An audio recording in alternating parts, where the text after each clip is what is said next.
Welcome to P Agrawal editorials. तो आज हमारा पहला टॉपिक है India geopolitical vision should be larger.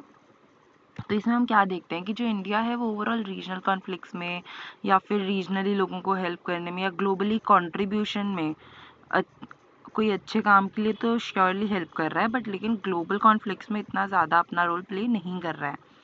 तो रीजंस क्या रहे कि हम अपने इकोनॉमिक ग्रोथ पे ध्यान दे रहे हैं पास्ट डिकेड से, फिर हम एक भी साइड लेने से हमें लगता है कि हमारे बायलेटरल रिलेशंस ख़राब हो जाएंगे।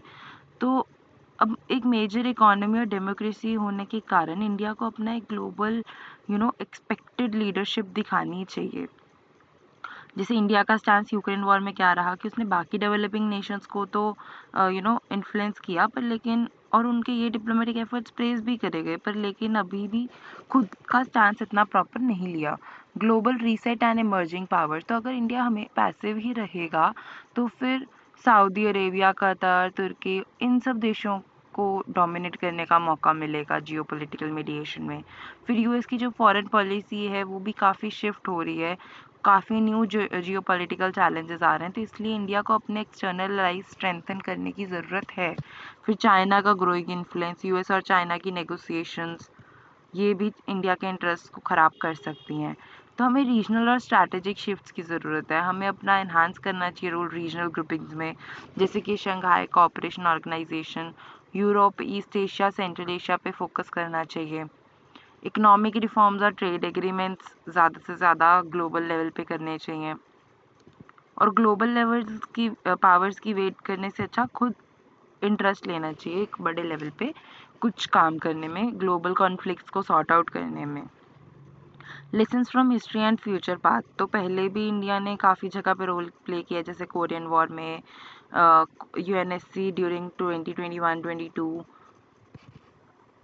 कंक्लूजन यही है कि इंडिया को अपनी जो इकोनॉमिक ग्रोथ है उसको एक्सक्लूसिवली नहीं देखना चाहिए, प्रॉपरली ग्लोबली सबसे डिस्कस करना चाहिए, ग्लोबल कॉन्फ्लिक्ट्स में सॉर्ट आउट करवाने की कोशिश करनी चाहिए, अपनी एक्सटर्नल अलायंसेस स्ट्रॉन्ग करने चाहिए, तभी इंडिया एक्चुअल में और ग्रोथ अटेन कर पाएगा। Peace and stability in Kashmir require people's participation. तो अब हमने देखा कि सेपरेटिस्ट पॉलिटिक्स पे सेंट्रल गवर्नमेंट ने एक स्ट्रॉन्ग स्टैंड लिया, जिसके कारण हम देख रहे हैं कि वहाँ पर काफ़ी स्टेबिलिटी जम्मू एंड कश्मीर में आगे से आई है। तो शिफ्ट में अप्रोच में क्या रहा कि जो पहली गवर्नमेंट थी वो डिस्कशन करने की कोशिश करती सेपरेटिस्ट ग्रुप्स के साथ, पर करंट गवर्नमेंट ने एक हार्ड लाइन स्टैंड लिया।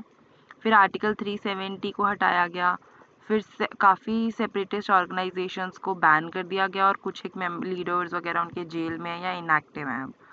काफ़ी पॉलिटिकल शिफ्ट्स के बाद भी अभी कंप्लीट स्टेबिलिटी तो नहीं आई है, और काफ़ी सिक्योरिटी डिप्लॉयमेंट्स लगानी पड़ती हैं अभी भी अर्बन एरियाज़ में। मिलिटेंसी ने अपना उन्होंने अब गुरिल्ला वॉरफेयर स्टार्ट कर दिया है। पाकिस्तान में चाहे इंटरनल इश्यूज चलते रहे, पर लेकिन वो अभी भी पाकिस्तान ऑक्यूपाइड कश्मीर छोड़ने को तैयार नहीं होगा। तो जब तक कि वो बिजी है, हमें और ज़्यादा स्ट्रॉन्गली कम्प्लीटली स्टेबलाइज कर लेना चाहिए। वे फॉरवर्ड यही है कि सिर्फ फोर्स से नहीं, पर लेकिन ट्रस्ट बिल्डिंग, पब्लिक पार्टिसिपेशन, ये ज़्यादा क्रूशियल है।